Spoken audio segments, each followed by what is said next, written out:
अस्सलाम वालेकुम dear students. आज हमारा टॉपिक है MOT diagram of hetero atoms. MOT यानी कि मॉलिक्यूलर ऑर्बिटल थ्योरी कि हमने हेटेरो एटम्स के हवाले से डायग्राम्स बनानी है। इस वक्त तीन बल्कि जो है केमिकल्स मैंने सेलेक्ट किए हैं जिनकी मैं एमओटी डायग्राम बनाऊंगा। उनमें से एक HCl है, एक हाइड्रोक्सल आयन है और एक मीथेन मॉलिक्यूल्स है। इनकी एमओटी डायग्राम्स को हम ड्रा करते हैं। एमओटी डायग्राम के लिए ज़रूरी है कि आपको इलेक्ट्रॉनिक कॉन्फ़िगरेशंस आनी चाहिए और इलेक्ट्रॉनिक कॉन्फ़िगरेशंस के साथ साथ आपको ऑर्बिटल्स भी ड्रा करने आने चाहिए, जो कि बेसिक है। और आप FSC की बुक में चैप्टर नंबर 3 से केमिकल बॉन्डिंग से इस चीज़ को सीख सकते हैं। वहाँ पर भी मॉलिक्यूलर ऑर्बिटल थ्योरी मौजूद है और वहाँ पर होमो एटॉमिक मॉलिक्यूल्स की डायग्राम भी बनी हुई है। और आज यहाँ पर हम हेटेरो एटम्स को डिस्कस करेंगे, मतलब अगर दो डिफरेंट एटम हो और वो भी डाई एटॉमिक वाले में। तो सबसे पहले स्टार्ट करते हैं हम HCl से।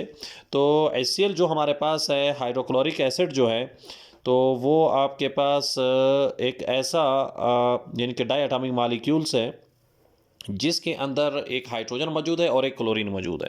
तो हम इनके एटॉमिक नंबर के बेस के ऊपर इनके ऑर्बिटल ड्रा करते हैं और उसी के साथ साथ हम इसकी डायग्राम बनाएंगे। देखें, हाइड्रोजन जो हमारे पास है, इसका एटॉमिक नंबर जो है वो हमारे पास होता है 1, जिसकी वजह से ये 1s1 हो जाएगा और इसका एक ऑर्बिटल्स बन जाएगा और उसमें एक ही इलेक्ट्रॉन होगा।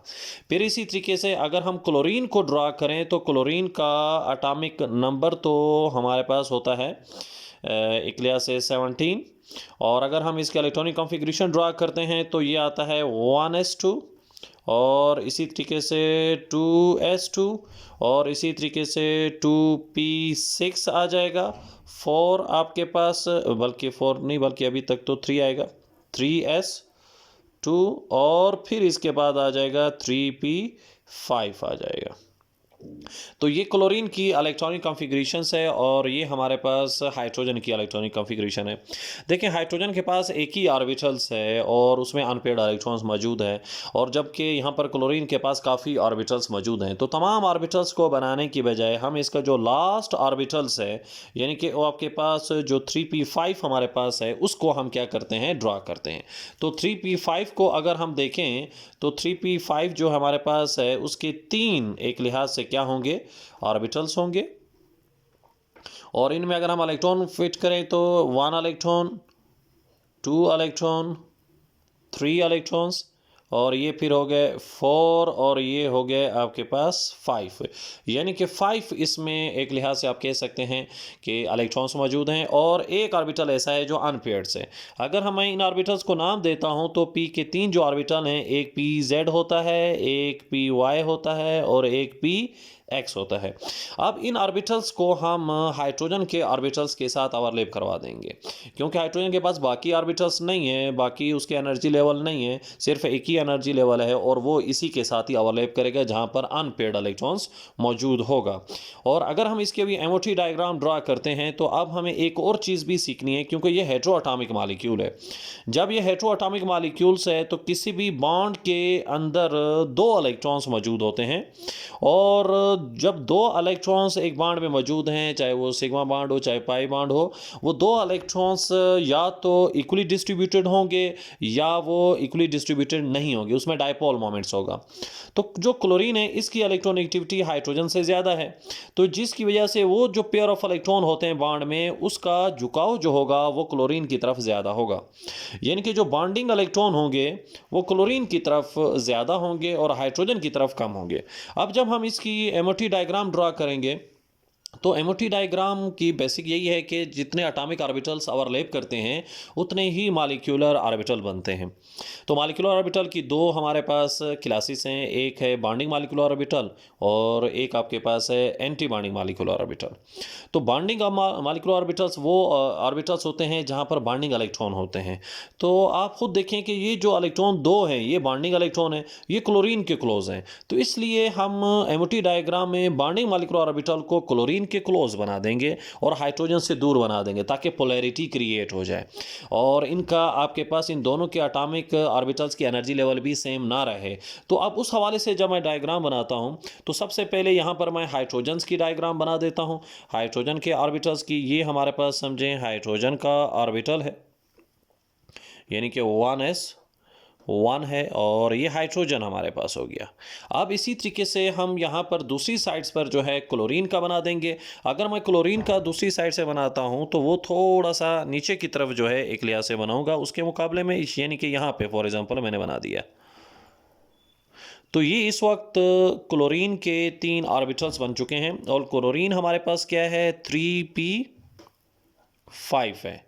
ये क्लोरीन का लास्ट जो सबशेल था उसके 3 ऑर्बिटल्स आ गए। अब ये टोटल एटॉमिक ऑर्बिटल कितने हैं? 4 हैं। 3 इसके हैं और 1 इसका है, तो 4 हमारे पास जब ऑर्बिटल्स यहाँ पे मौजूद हैं तो इनकी आपस में अब ओवरलैपिंग होगी। अब इनमें से कौन ओवरलैप करेगा? देखिए इसमें हमारे पास हम ये एक चीज़ तो देख रहे हैं कि इसके अंदर जो इलेक्ट्रॉन्स मौजूद हैं, 2 तो ऐसे ऑर्बिटल हैं जो पेयर्ड अप हैं, एक में अनपेयर्ड मौजूद है। और दूसरा एक और चीज़ भी कि इसका एक ऑर्बिटल है और इसका भी एक ऑर्बिटल ही ओवरलैप करेगा, मतलब इसके जितने ऑर्बिटल ओवरलैप करेंगे इसके भी उतने ओवरलैप करेंगे। जब इसके ये 2 ऑर्बिटल ओवरलैप करेंगे तो इसका मतलब है ये 2 ऑर्बिटल जो मौजूद हैं, जिसको हम नाम दे सकते हैं pz और py का, मतलब ये 2 ऑर्बिटल्स जो हैं ये तो ओवरलैपिंग में इन्वॉल्व ही नहीं होंगे। जब ये ओवरलैपिंग में इन्वॉल्व नहीं होंगे तो ये एज एट इसी एनर्जी लेवल पर आ जाएंगे, क्योंकि जो ऑर्बिटल्स एक लिहाज से बॉन्डिंग में इन्वॉल्व नहीं होते हैं तो उनको हम एज एट बना देते हैं, यानी कि उसी एनर्जी लेवल के ऊपर। तो इन 2 ऑर्बिटल को मैंने उसी एनर्जी लेवल पे बना दिया। अब बाकी जो ऑर्बिटल्स बच गए, एक इसका ये ऑर्बिटल बच गया, एक इसका बच गया, अब ये ओवरलैप करेंगे। अच्छा, 2 एटॉमिक ऑर्बिटल ओवरलैप करेंगे तो 2 ही मॉलिक्यूलर ऑर्बिटल बनेंगे, एक बॉन्डिंग मॉलिक्यूलर ऑर्बिटल बनेगा और एक एंटी बॉन्डिंग मॉलिक्यूलर ऑर्बिटल बनेगा। जो बॉन्डिंग मॉलिक्यूलर ऑर्बिटल्स है उसकी एनर्जी एटॉमिक ऑर्बिटल से कम होती है, इसलिए इस वाले ऑर्बिटल और इस ऑर्बिटल के ओवरलैप करने से जो 2 बनेंगे उनको मैं यहाँ पे बना देता हूँ। एक ऑर्बिटल्स मैंने यहाँ पे बना दिया 2 में से, क्योंकि 2 एटॉमिक ऑर्बिटल ओवरलैप कर रहे हैं, 2 ही मॉलिक्यूलर बनेंगे। एक को नीचे यहाँ पे बना दिया, एक को मैं ऊपर बना देता हूँ। जो ऊपर बना देता हूँ वो एंटी बॉन्डिंग मॉलिक्यूलर ऑर्बिटल को शो करेगा, जो नीचे बना रहा हूँ वो बॉन्डिंग को शो करेगा। अब इनको कनेक्ट भी कर देते हैं, यानी कि इसको भी मैंने यहाँ पे कनेक्ट कर दिया और इसको भी यहाँ पे इसके साथ कनेक्ट कर दिया, ऐसे और ऐसे। ये कनेक्शंस एक लिहाज से हमारे पास हो चुकी है। अब जो ये ऑर्बिटल्स है, जो अनपेयर्ड इलेक्ट्रॉन्स मौजूद है, ये वाला ऑर्बिटल जो आपके पास यहाँ पर आया और इसका ऑर्बिटल यहाँ पर आया, तो ये सिग्मा बॉन्ड बनाएंगे, यानी कि ये सिग्मा हमारे पास एक लिहाज से होगा बॉन्डिंग में जो इन्वॉल्व होगा, इसको हम सिग्मा कहेंगे। अब सिग्मा में आपके पास हम कह सकते हैं कि ये सिग्मा px है, ये सिग्मा px है। और एक ऊपर चला गया हमारे पास, इसको आप कह सकते हो कि ये सिग्मा स्टार है और 1s मौजूद है। तो एक ऑर्बिटल्स नीचे आ गया, एक ऊपर चला गया। ये थे जो इन्वॉल्व होने थे पाई में, लेकिन ये तो बॉन्डिंग में इन्वॉल्व भी नहीं हुए, यानी कि pz और py जो है एज इट आ गए हैं। अब इनमें इलेक्ट्रॉन भी हम पुट कर देंगे, इनके इलेक्ट्रॉन तो यहीं पर आ जाएंगे, 1 इलेक्ट्रॉन 2 3 4, इन 2 ऑर्बिटल के 4 इलेक्ट्रॉन थे उसी एनर्जी लेवल पर सेम आपके पास आ गए।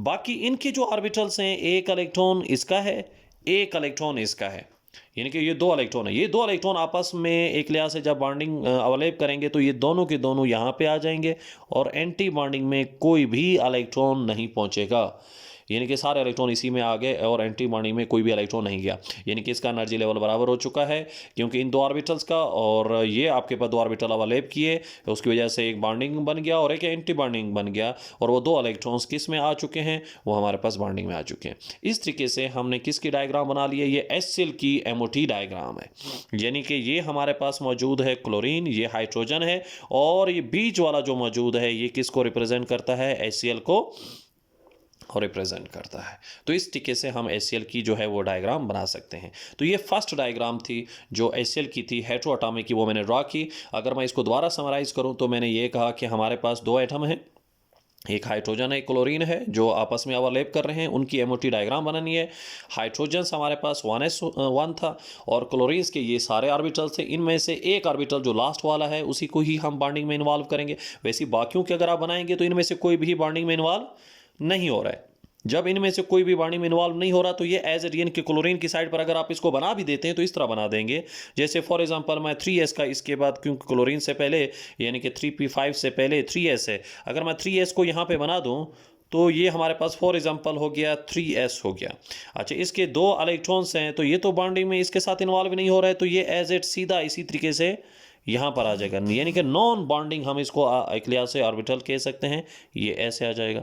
फिर इसी तरीके से अगर 2p6 का बनाएंगे तो यहाँ पर p के 3 ऑर्बिटल बन वो डायरेक्ट इसी तरह सीधे आ जाएंगे, यहाँ पर बनाएंगे 2s का वो भी सीधा आ जाएगा, यहाँ पर 1s का बनाएंगे तो वो भी सीधा डायरेक्ट इसी तरीके से ही हमारे पास आ जाएगा। तो इस लिहाज से हम HCl की जो डायग्राम है उसमें सिर्फ लास्ट वाले इसके ऑर्बिटल, क्योंकि इसका एक ऑर्बिटल है तो इसलिए इसके लास्ट वाले के साथ ही ओवरलैप करवा के हमने इसको बना लिया। अब नेक्स्ट एग्जांपल हमारे पास क्या है, OH है, यानी कि हाइड्रोक्सिल आयन है। इसको हम नेक्स्ट पेज पे जो है एक लिहाज से सॉल्व करते हैं कि OH की डायग्राम हम किस तरीके से बना सकेंगे। देखें, जो हमारे पास नेक्स्ट एग्जांपल थी वो आपके पास थी, क्या थी हमारे पास एग्जांपल, OH नेगेटिव। अब इसमें कौन कौन से एक लिहाज से आप कह सकते हैं कि एटम्स जो हैं वो मौजूद हैं। इसमें 2 एटम हैं, एक हाइड्रोजन है और एक आपके पास ऑक्साइड मौजूद है, यानी कि जिसके ऊपर नेगेटिव चार्ज मौजूद है। अगर आप हाइड्रोजन्स को ड्रा करते हैं तो हाइड्रोजन का एटॉमिक नंबर 1 था, तो ये हो जाएगा 1s1 और इसमें आ जाएंगे एक लिहाज से 1 इलेक्ट्रॉन। अब इसी के साथ हमने किसको ड्रा करना है, इसी के साथ हमने ड्रा करना है ऑक्सीजन को, ऑक्साइड्स की फॉर्म में। ऑक्सीजन के ऊपर चार्ज है नेगेटिव। देखिए, नेगेटिव चार्ज होने की वजह से एटॉमिक नंबर तो वैसे इसका 8 होता है, लेकिन नेगेटिव चार्ज मौजूद है, इसका मतलब है एक एक्स्ट्रा इलेक्ट्रॉन भी इसके पास मौजूद है, तो इसलिए हम कहेंगे 9 इलेक्ट्रॉन इसके पास हैं। तो ये हो जाएगा 1s2, 2s2 और 2p5 हो जाएगा। अब देखिए फिर एक दफ़ा यहाँ पर एक हाइड्रोजन है और यहाँ पर जो हमारे पास हाइड्रोजन एक है और उसका एक ही ऑर्बिटल है, और जो ऑक्सीजन है उसके नंबर ऑफ ऑर्बिटल ज़्यादा है, p के ही 3 ऑर्बिटल्स मौजूद हैं। ये तो वैसे कंप्लीटली फील्ड है, तो ये तो बॉन्डिंग में इन्वॉल्व नहीं होंगे क्योंकि इसका एक ऑर्बिटल है। जब इसका एक ऑर्बिटल है तो इस ऑक्सीजन का भी एक ही ऑर्बिटल इसके साथ बॉन्डिंग में इन्वॉल्व होगा, बाकी कोई भी बॉन्डिंग में इन्वॉल्व नहीं होगा। अब वो कैसे होगा, किस तरीके से होगा, अभी देखें, अगर मैं इसकी डायग्राम ड्रा कर दूँ तो ये कुछ इस तरीके से बन जाएगी। ऐसे हमारे पास हो गया। अब जब ऐसे हो गए तो 5 हैं इसमें इलेक्ट्रॉन्स, ये 1 हो गया, 2, 3, 4 और ये हो गए 5 इलेक्ट्रॉन। 5 इलेक्ट्रॉन इसके पूरे हो गए। अब जब हम इनको ओवरलैप करवाते हैं, इसकी एमओटी डायग्राम ड्रा करते हैं, तो वो हम किस तरीके से ड्रा करेंगे, यानी कि हाइड्रोजन्स की और ऑक्सीजन्स की आपके पास है। तो जो इसके लास्ट वाले ऑर्बिटल्स हैं उन्हीं को ही हम इन्वॉल्व करते हुए आपके पास इसकी डायग्राम बनाएंगे। अब उन्हीं को इन्वॉल्व करेंगे तो किस तरीके से करेंगे, तो आप देखें तो यहाँ पर मैं सबसे पहले हाइड्रोजन का बना देता हूँ। देखिए, हाइड्रोजन 1s1 है, ये हाइड्रोजन हो गया। अब दूसरी साइड पर ऑक्सीजन को बनाना है, तो हमें ये भी मालूम हो कि ऑक्सीजन की भी तो इलेक्ट्रोनेगेटिविटी हाइड्रोजन से ज़्यादा है, इसलिए इसका भी जो पोलैरिटी अगर हमने इसके बॉन्ड में क्रिएट करनी है तो हमें इसके ऑर्बिटल्स को नीचे की तरफ बनाना होगा। ये मैंने बना दिए। ये हमारे पास हो गया 2p5, लेकिन इस वक्त ऑक्सीजन है, ऑक्साइड की फॉर्म है, नेगेटिव है इसके ऊपर चार्ज। अब इसके भी अगर आप इलेक्ट्रॉन्स को देखें इसके 2 तो ऑर्बिटल ऐसे हैं जिसमें पेयर्ड इलेक्ट्रॉन है, 2 ऑर्बिटल ऐसे हैं जिसमें पेयर्ड इलेक्ट्रॉन्स हैं। तो ये पेयर्ड इलेक्ट्रॉन इस वक्त किसी तरह की भी बॉन्डिंग में इन्वॉल्व नहीं होंगे। जब बॉन्डिंग में इन्वॉल्व नहीं होंगे तो इसके एनर्जी लेवल में भी कोई फ़र्क नहीं आएगा। जब एनर्जी लेवल में फ़र्क नहीं आएगा तो ये भी एज इट आपके पास आ जाएगा जैसे हमने लास्ट एग्जांपल को सॉल्व किया था। तो 1 इलेक्ट्रॉन, 2 इलेक्ट्रॉन, 3 इलेक्ट्रॉन और ये हो गए 4, ऐसे हो गया। मतलब इन इलेक्ट्रॉन को अब हम लोकलाइज्ड इलेक्ट्रॉन कहेंगे क्योंकि इन्होंने अपनी लोकेशन चेंज नहीं की। ऐसे इलेक्ट्रॉन्स, ऐसे ऑर्बिटल्स जो बॉन्डिंग में इन्वॉल्व नहीं होते हैं और उनकी पोजीशन फिक्स रहती है, जो पोजीशन बॉन्डिंग से पहले थी और बॉन्डिंग के बाद भी वही पोजीशन रही, तो उनको लोकलाइज्ड कहते हैं। जबकि अब ये वाले 2 इलेक्ट्रॉन जो हैं ये डीलोकलाइज्ड हो जाएंगे, इनकी पोजीशनें चेंज हो जाएंगी, इन इलेक्ट्रॉन्स की और इनके ऑर्बिटल्स की। तो ये 2 ऑर्बिटल ओवरलैप करेंगे तो 2 ओवरलैप करेंगे तो 2 ही बॉन्डिंग बनेंगे। एक बॉन्डिंग जो है वो उसकी एनर्जी लेवल क्या हो जाएगा, कम हो जाएगा, और एक का एनर्जी लेवल ज़्यादा हो जाएगा क्योंकि एक बॉन्डिंग में चला जाएगा और एक एंटी बॉन्डिंग में चला जाएगा। वेव फंक्शन के एडिशन और सब्सट्रैक्शन मेथड्स की वजह से अगर हम इसको फर्दर और एडवांस में पढ़ते हैं तो इनको हम ऐसे कनेक्ट कर देंगे। तो 1 इलेक्ट्रॉन इसका है और एक इलेक्ट्रॉन इसका है, मतलब टोटल कितने इलेक्ट्रॉन है? 2 इलेक्ट्रॉन्स हैं। जब 2 इलेक्ट्रॉन है तो दोनों के दोनों इसी ही ऑर्बिटल में आ जाएंगे, जो कि सिग्मा बॉन्डिंग को शो कर रहा है, यानी कि 2p5 वाला है सिग्मा। और इसी तरीके से ये सिग्मा स्टार में चला जाएगा, एंटी बॉन्डिंग में है, यानी कि इसको 1s को हम यहाँ पे बना देते हैं। तो इस तरीके से ये डायग्राम अभी आपके पास किस चीज़ की बन चुकी है? हाइड्रोक्सल की बन चुकी है, जिसके ऊपर नेगेटिव चार्ज मौजूद था। अब इसके जो बाकी ऑर्बिटल्स हैं, 1s है, 2s है, आप उसको नीचे एज इट बना सकते हैं, लेकिन वो बॉन्डिंग में इन्वॉल्व नहीं होंगे, इसलिए उनको हम लोकलाइज्ड इलेक्ट्रॉन्स कहेंगे। तो ये हमारे पास 1s एक लिहाज से 2 हो गया, तो ये एज इट आपके पास सेम टू सेम आपके पास वैसे ही आ जाएगा, इसके इलेक्ट्रॉन्स की पोजीशन में कोई फ़र्क नहीं होगा, इसलिए हम इसको लोकलाइज्ड इलेक्ट्रॉन कहेंगे। और इसी तरीके से आपके पास बल्कि ये हमारे पास 2s है, ये हम बना देते हैं 1s2, इसको भी एज इट ऐसे ही बना देंगे, क्योंकि ये भी नॉन बॉन्डिंग इलेक्ट्रॉन्स होंगे। तो ये इस वक्त पूरी डायग्राम बनी हुई है, किसकी डायग्राम बनी हुई है? हाइड्रोक्सल की एमओटी डायग्राम है। हाइड्रोक्सल की एमओटी डायग्राम जो है वो हमने बना दी है, जिसमें ऑक्सीजन के ऑर्बिटल इस साइड पर मौजूद हैं और हाइड्रोजन का एक ही ऑर्बिटल है जो कि इस साइड पर मौजूद है। तो ये हमारे पास इसकी सेकंड एग्जांपल थी। अब हम चलते हैं थर्ड एग्जांपल की तरफ। जो थर्ड एग्जांपल थी, जो हमने सॉल्व करनी थी एमओटी के हेटेरो एटम के हिसाब से, तो वो हमारे पास थी मीथेन गैस। तो मीथेन गैस को अगर हम सॉल्व करते हैं तो वो हम किस तरीके से सॉल्व करेंगे? देखिए, मीथेन गैस का फार्मूला है CH4। अब मीथेन गैस में कौन कौन से एटम है? मीथेन गैस में एक कार्बन है और 4 उसमें क्या मौजूद हैं? हाइड्रोजन हैं। एक कार्बन है और 4 हाइड्रोजन हैं। और इस वक्त मीथेन जो है 4 हाइड्रोजन से जुड़ा हुआ है, तो इसका मतलब है कि 4 ये सिग्मा बॉन्ड बना रहा होगा। जब 4 सिग्मा बॉन्ड बना रहा होगा तो इसकी आपके पास जो ग्राउंड स्टेट होती है, जब इसका एटॉमिक नंबर के मुताबिक ड्रा करते हैं, तो वो हमारे पास C6 है, तो वो आता है 1s2, वो हमारे पास आएगा 2s2, और वो आपके पास आ जाएगा 2p2, मतलब इस फॉर्म में आपके पास आ जाएगा। अगर मैं इसके ऑर्बिटल ड्रा कर दूं तो हमारे पास एक ऑर्बिटल इसका हो गया, एक ऑर्बिटल इसका हो गया, और इसी तरीके से 3 ऑर्बिटल जो हैं वो इसके मौजूद हैं ऐसे इस फॉर्म में। अच्छा, 3 ऑर्बिटल जो मौजूद हैं, तो 2 इलेक्ट्रॉन इसमें आ गए, 2 इसमें आ गए, एक इलेक्ट्रॉन इसमें और एक इसमें। इसको हम ग्राउंड स्टेट कहते हैं। ये कार्बन की ग्राउंड स्टेट है। तो कार्बन 4 बॉन्ड जब बनाता है वो एक्साइटेड स्टेट में बनाता है, ग्राउंड स्टेट में नहीं बनाता।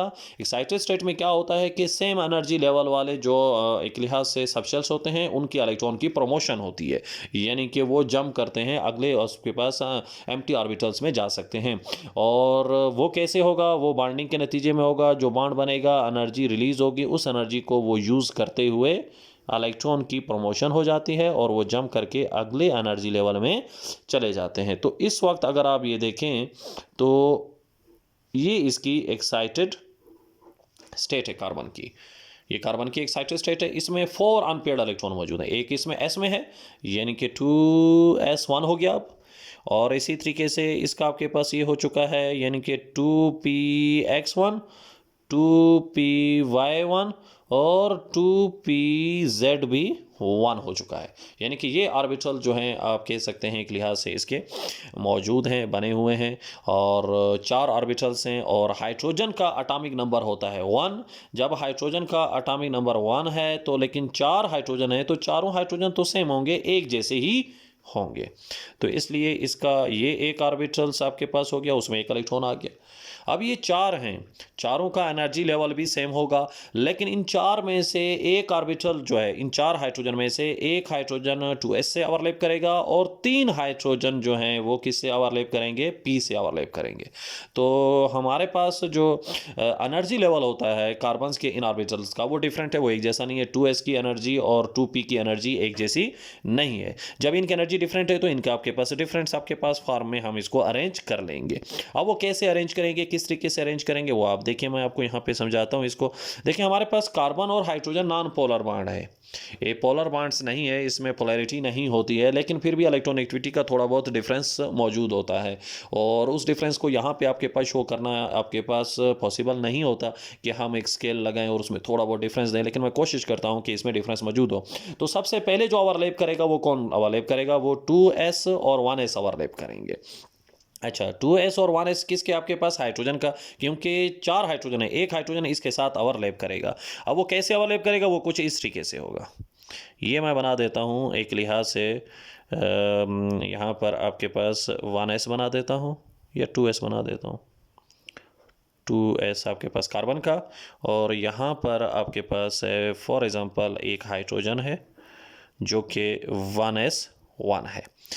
इन दोनों की आवर लैपिंग होगी, और उस आवर लैपिंग के नतीजे में, उस आवर लैपिंग के नतीजे में क्या होगा, उस आवर लैपिंग के नतीजे में ये होगा कि दो हमारे पास मॉलिक्यूलर ऑर्बिटल बन जाएंगे, एक बॉन्डिंग में आ जाएगा और एक एंटी बॉन्डिंग में आ जाएगा। अभी जो बॉन्डिंग में आ जाएगा तो उसको हम नीचे बना देते हैं, यानी कि यहाँ पर मैं उसको इस तरह शो कर देता हूँ बॉन्डिंग वाले को। ये हमारे पास बॉन्डिंग में है जो एक लिहाज से यहाँ पर आ चुका है, और यहाँ पर आपके पास इसको क्या बना देते हैं, एंटी बॉन्डिंग बना देते हैं, और इनको इस तरीके से हम आपस में कनेक्ट भी कर देते हैं। तो ये तो मैंने इनको कनेक्ट कर दिया। अब इनको कनेक्ट कर, इसका भी एक इलेक्ट्रॉन है, इसका भी एक इलेक्ट्रॉन है, वो दोनों इलेक्ट्रॉन किस में चले जाएंगे, वो इस ऑर्बिटल में चले जाएंगे। यानी कि जब दोनों इसमें चले आ गए तो इसमें सिग्मा बॉन्ड आपके पास बन चुका है, यानी कि सिग्मा बॉन्डिंग मॉलिक्यूलर ऑर्बिटल आ चुका है। अब इसके बाद 3 और ऑर्बिटल्स हैं जिनको हमने पी के साथ क्या करना है, कनेक्ट करना है। तो पी के अगर मैं ऑर्बिटल से बनाऊं इस साइड पर, तो उसका एनर्जी लेवल जो है वो उनसे डिफरेंट था। यानी कि इस वक्त हमारे पास जो है एक इलेक्ट्रॉन इसमें है, एक इलेक्ट्रॉन इसमें है, एक इलेक्ट्रॉन इसमें, एक्साइटेड स्टेट की वजह से ये 2p3 हो चुका है, और 3 हाइड्रोजन्स हमारे पास मौजूद हैं। और जो 3 हाइड्रोजन्स हैं, मतलब एक हाइड्रोजन ये हो गया, एक हाइड्रोजन ये हो गया, एक हाइड्रोजन ये हो गया, यानी कि ये भी 1s1 हो गया, ये भी 1s1 हो गया, और ये भी 1s1 हो गया। तो 3 ऑर्बिटल्स ये हैं, 3 हैं, तो टोटल कितने हो जाएंगे, 6 ऑर्बिटल्स हो जाएंगे। जब 6 ऑर्बिटल्स हो जाएंगे तो उनकी बॉन्डिंग को हम इस तरीके से एक लिहाज से शो कर देते हैं कि आपके पास 2 ऑर्बिटल्स आपके पास इस फॉर्म में इधर आ गए, एक ऑर्बिटल इधर आ गया, फिर आपके पास पी के ही ऑर्बिटल्स के मुताबिक हम इसको अरेंज कर रहे हैं, यहाँ पर आ गया और यहाँ पर आ गया। अब इनको फर्दर जो है वो हम क्या कर देंगे, कनेक्ट कर देंगे। इसको इसके साथ कनेक्ट भी कर दिया, इसके साथ भी कनेक्ट कर दिया, और इसी तरीके से इनको इसके साथ भी और इसके साथ भी, इसी तरीके से जो ये ऑर्बिटल्स हैं इनको भी हम जो है एक लिहाज से ऐसे कनेक्ट कर लेंगे। मतलब यूँ आपके पास ये सारे कनेक्ट हो जाएंगे।